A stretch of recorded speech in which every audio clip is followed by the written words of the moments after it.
So hello student, welcome to exam crackers. तो आज हम लोग डिस्कस करेंगे क्वेश्चन को। तो बेसिकली देखिए, हमारा ये मोटिव नहीं है कि डिफरेंट टाइप ऑफ क्वेश्चन करना। डिफरेंट टाइप ऑफ क्वेश्चन करना भी एक मोटिव है, लेकिन सबसे पहले हम लोग को ये समझना पड़ेगा डिफरेंट टाइप ऑफ अप्रोच जो कि क्वेश्चन में हम लोग को अप्लाई करना है। अगर हम लोग डिफरेंट टाइप ऑफ अप्रोच का कॉन्सेप्ट को समझते हैं और डिफरेंट टाइप ऑफ अप्रोच जानते हैं कि किस किस अप्रोच से किसी भी डिफरेंट डिफरेंट क्वेश्चन को हम लोग अप्रोच कर सकते हैं, तो उससे हम लोग high to medium to high level, high complex question को भी हम लोग अप्रोच कर सकते हैं। तो हमने एक क्वेश्चन को लिया है, तो हम लोग समझते हैं कि इस क्वेश्चन को करने का अप्रोच क्या होगा, तरीका क्या होगा। क्योंकि हम लोग अगर किसी भी तरीके से करें तो सॉल्यूशन तो आ ही जाना है, लेकिन ऐसा कौन सा अप्रोच जो कि इफिशियंट हो, जो समझने में सही रहे। तो हम लोग स्टार्ट करते हैं। तो यहाँ पे जो क्वेश्चन है वो है a divided by 2x minus 3 plus b divided by 3x plus 4 equal to x plus 7 divided by 6x square minus x minus 12। So what is the value of a and b। तो हम लोग अभी तक जो भी algebraic fraction को solve किए थे उसको हम लोग सिंप्लीफाई किए थे, और यहाँ हम लोग को इस अलजेब्रिक फ्रैक्शन को सिंप्लीफाई करने के साथ साथ हम लोग को a और b का वैल्यू भी फाइंड करना है। तो इसका अप्रोच हल्का सा अलग होगा, ज्यादा नहीं, और बहुत इजी रहेगा। इसमें कुछ भी अलग से कोई फॉर्मूला नहीं लगाना है, बस सोचने का, थिंकिंग को बढ़ाना है कि कैसे हम लोग लिमिटेड जो भी चीज हम लोग को आता है उसमें से कौन सा तरीका लगा सकते हैं। तो सबसे हम लोग अभी तक डिस्कस किया कि यहाँ पे 3 फ्रैक्शन है। हम पहले प्रीवियस वीडियो में भी ये बता चुके हैं कि हर एक फ्रैक्शन को पहले गो थ्रू करेंगे कि कौन से फ्रैक्शन का न्यूमरेटर और डिनोमिनेटर को हम लोग सॉल्व कर सकते हैं, और अप्रोच हम लोग वहां से लेंगे। तो अगर पहला फ्रैक्शन को देखा जाए a divided by 2x minus 3, तो यहाँ पे जो डिनोमिनेटर है वहां हम लोग अप्रोच नहीं ले सकते हैं, क्योंकि वहां पे कोई भी फॉर्मूला एप्लीकेबल नहीं है। सेम अगर आप सेकंड फ्रैक्शन को देखें तो सेकंड फ्रैक्शन के डिनोमिनेटर न्यूमरेटर दोनों में कोई भी फॉर्मूला एप्लीकेबल नहीं है, किसी भी तरीके से इसको या इसको एक्सपेंड नहीं कर सकते। लेकिन आप अगर थर्ड फ्रैक्शन को देखेंगे, थर्ड फ्रैक्शन के न्यूमरेटर को तो कुछ भी नहीं कर सकते आप लोग x प्लस 7 को, लेकिन अगर डिनोमिनेटर आप देखें तो यहाँ पे आप कुछ कर सकते हैं। क्या कर सकते हैं? तो फैक्टराइजेशन कर सकते हैं मिडिल टर्म स्प्लिट निकाल करके, और उसके बाद फर्दर उसी तरीके से स्टेप आगे जाएगा। तो सबसे पहला स्टेप रहेगा जो थर्ड फ्रैक्शन है उसका डिनोमिनेटर को हम लोग को फैक्टराइज करना है। तो जो आपका लेफ्ट हैंड साइड होगा उसको एज इट इज लिखेंगे, a divided by 2x minus 3 plus b divided by 3x plus 4 equal to x plus 7।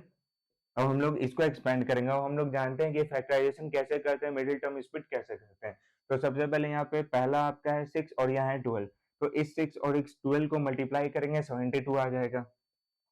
ठीक है। अब 72 को हम लोग को तोड़ना है इस तरीके से कि जो दो नंबर आए लास्ट का उसको मल्टीप्लाई कर, उसको प्लस माइनस करके यहाँ -1 आना चाहिए, क्योंकि माइनस एक्स है, इसका मतलब -1 आना चाहिए, और मल्टीप्लाई करके 72 आना चाहिए। तो सबसे पहले हम 72 को तोड़ेंगे।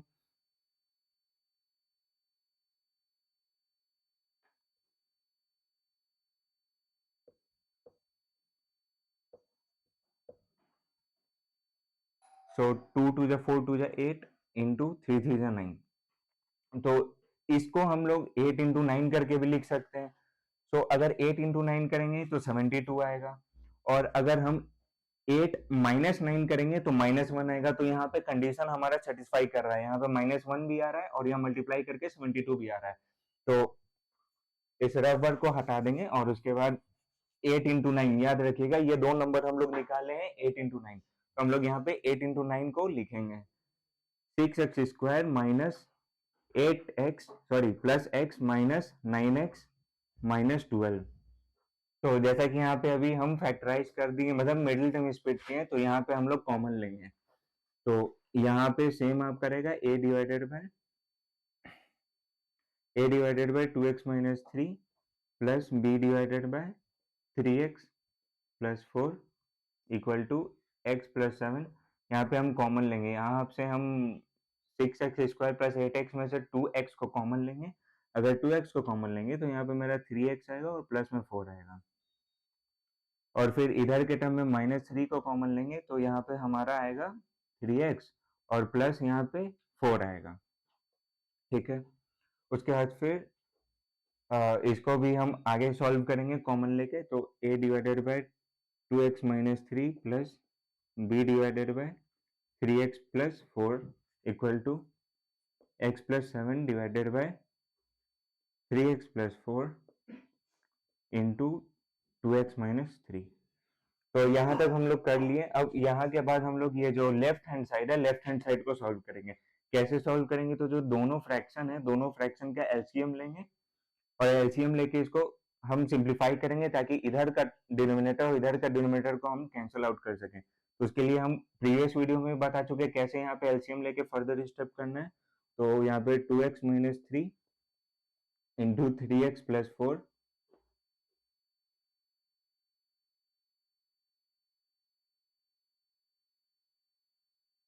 अब यहाँ पे ये और ये दोनों पार्ट सेम है तो इसको इसके साथ मल्टीप्लाई करेंगे a into 3x plus 4 plus अब 3x plus 4 यहाँ भी 3x plus 4 तो इस टर्म को इसके साथ मल्टीप्लाई करेंगे b into 2x minus 3 equal to यहाँ आपका RHS सेम होगा 3x plus 4 into 2x minus 3।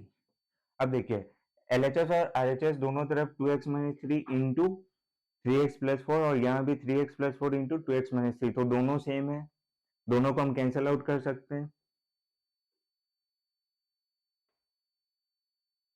तो उसके बाद का टर्म यहाँ पे बचेगा आपका ये टर्म बचेगा तो इसको हम डायरेक्टली मल्टीप्लाई करके यहाँ पे लिख रहे हैं 3xa plus 4a plus 2xb minus 3b equal to x plus 7। अब यहाँ पे एक चीज को ध्यान दीजिए, यहाँ पे सबसे पहले इसके आगे का जो अप्रोच है वो थोड़ा अलग है, तो इसलिए हम उस अप्रोच के लिए क्या है कि पहले हम x का टर्म को एक साथ लिखेंगे और कोफिशिएंट को एक साथ लिखेंगे। तो x का टर्म आपका इस दोनों में, तो इस दोनों को एक साथ लिखेंगे 3x plus a plus 2x plus b plus 4a minus 3b equal to x plus 7। देखिए अब यहाँ पे x का टर्म दोनों साथ में, अब दोनों साथ में तो हम दोनों में से x का टर्म को कॉमन, x को कॉमन लेंगे, x कॉमन लेंगे तो यहाँ आएगा आपका 3a प्लस 2b और इधर का टर्म आपका सेम टू सेम चलेगा तो इसको एक ब्रैकेट में डाल देंगे। ये अभी बताएंगे कि इसको हम ब्रैकेट में क्यों डालें।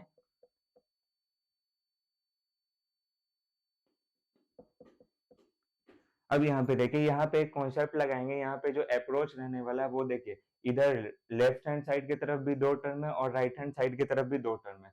लेफ्ट हैंड साइड की तरफ एक x का टर्म है और एक कोफिशिएंट है और राइट हैंड साइड की तरफ भी एक x का टर्म है और एक कोफिशिएंट है। तो यहाँ कोई फॉर्मूला नहीं लगेगा, कुछ भी नहीं लगेगा, यहाँ पे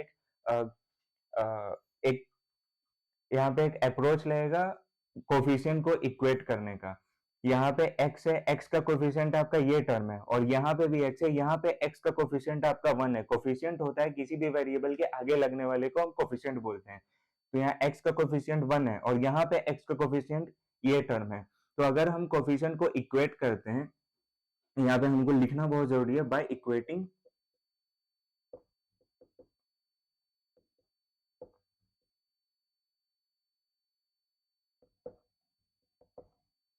तो अगर हम इक्वेशन को अगर कोफिशिएंट को इक्वेट करेंगे तो मेरे पास दो इक्वेशन आएगा, एक आएगा ये x का कोफिशिएंट को इक्वेट करेंगे तो x का ये कोफिशिएंट और x का कोफिशिएंट जो 1 है वो दोनों इक्वल होगा। और दूसरा इक्वेशन आएगा, ये जो दूसरा ये कांस्टेंट है, यहाँ भी ये सेकंड टर्म में कांस्टेंट है, यहाँ भी कांस्टेंट है, तो ये दोनों कोफिशिएंट हो गए, ये दोनों आपका बराबर रहेगा 4a minus 3b equal to 7। अब देखिए, अब यहाँ से थोड़ा सा इजी हो जाता है सवाल। यहाँ पे बस दो इक्वेशन है, अब इस यहाँ पे हम दो इक्वेशन को निकालें तो इस इक्वेशन को सॉल्व करने का बहुत सारा तरीका है, जैसा कि हम लोग जानते हैं सब्स्टिट्यूशन मेथड है, आपका एलिमिनेशन मेथड है। हम लोग सिंपलेस्ट वे में इसको सॉल्व करेंगे। फर्स्ट इक्वेशन को, मेरा जो अप्रोच रहेगा, ये इस क्वेश्चन में जो अप्रोच रहेगा ये रहेगा, फर्स्ट इक्वेशन को हम लोग 3 से मल्टीप्लाई करेंगे और सेकंड इक्वेशन को 2 से मल्टीप्लाई करेंगे। क्यों करेंगे वो अब समझते हैं, पहले मल्टीप्लाई करते हैं उसके बाद समझते हैं।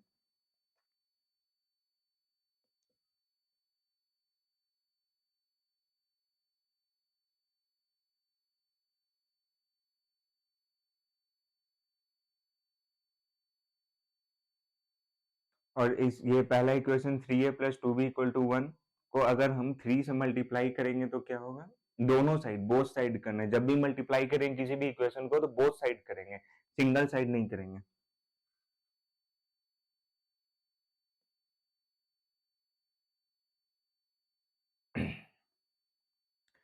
Three into 3a plus 2b equal to 3 into 1, तो ये इक्वेशन होगा आपका 9a plus 3 to 6b equal to 3। तो इसको हम इक्वेशन 1 इक्वेशन 2 पहले से, तो हम यहाँ पे इसको इक्वेशन 3 मानेंगे। जैसा कि हम बोले थे पहला इक्वेशन को हमको 3 से मल्टीप्लाई करना है और दूसरे इक्वेशन को हमको 3 से मल्टीप्लाई करना है। सॉरी, पहला इक्वेशन को 3 से मल्टीप्लाई करना और दूसरे को 2 से करना। तो पहले इक्वेशन को हम 3 से मल्टीप्लाई कर दिए। 3 से मल्टीप्लाई करने के बाद हमारे पास जो इक्वेशन है वो है 9a plus 6b equal to 3। ठीक है, अब हमको दूसरे इक्वेशन को 2 से मल्टीप्लाई करना है।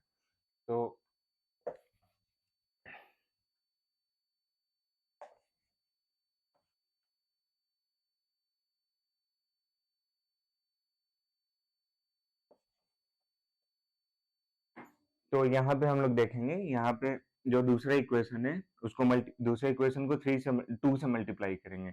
तो multiply equation 2 by 2 on both side.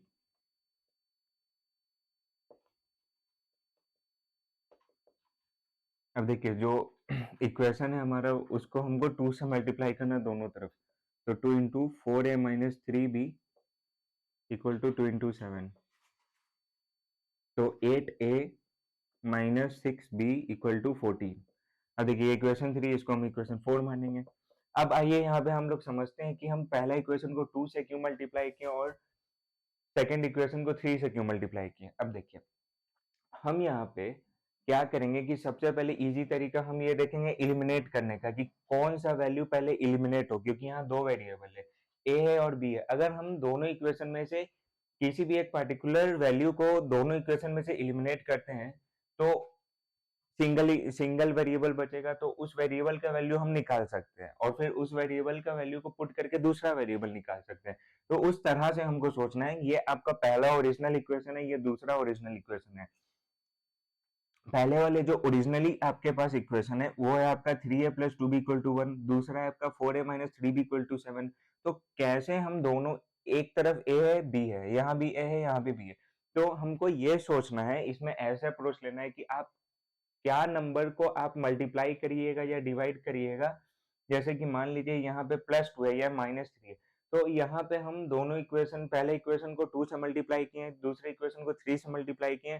तो हमारा मोटिव ये था मल्टीप्लाई करने का कि यहाँ पे भी 6 आ जाए और यहाँ पे भी 6 आ जाए।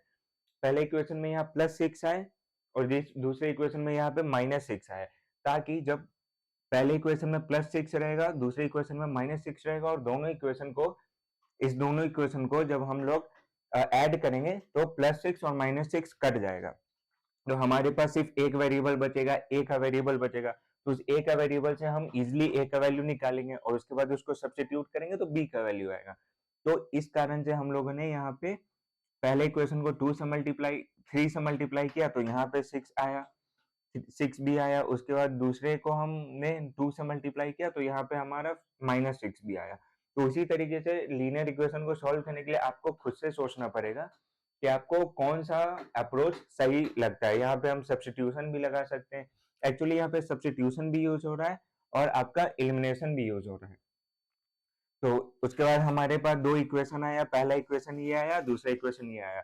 अब हम इक्वेशन 3 और इक्वेशन 4 को ऐड करेंगे। Adding equation 3 and 4। अब इक्वेशन 3 आपका क्या है, 9a plus 6b equal to 3। आपका फोर्थ इक्वेशन है 8a minus 6b equal to 14। अब दोनों को हम ऐड करेंगे तो 14 प्लस 3 17 होगा और ये आपका 6b कट जाएगा और ये आपका आएगा 17a। ठीक है, 17 है इक्वल टू 17, तो यहाँ से 17 करिए तो a का वैल्यू आपके पास आ जाएगा 1। यहाँ पे हमको a और b का वैल्यू बोला है, हमने a का वैल्यू निकाल दिया। अब हम यहाँ पे सब्स्टिट्यूशन करेंगे, हमको पता है कि हम लीनियर इक्वेशन में सब्स्टिट्यूशन कर सकते हैं। तो यहाँ पे a का वैल्यू आ गया,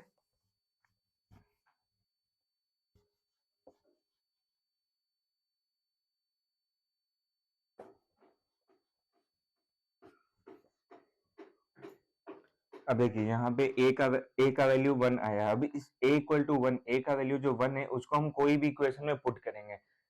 वो थर्ड इक्वेशन में भी पुट कर सकते हैं या फोर्थ इक्वेशन में, थर्ड या फोर्थ किसी भी इक्वेशन में पुट करके हम b का वैल्यू निकालेंगे। तो हम लोग यहाँ पे थर्ड इक्वेशन में पुट करेंगे, पुटिंग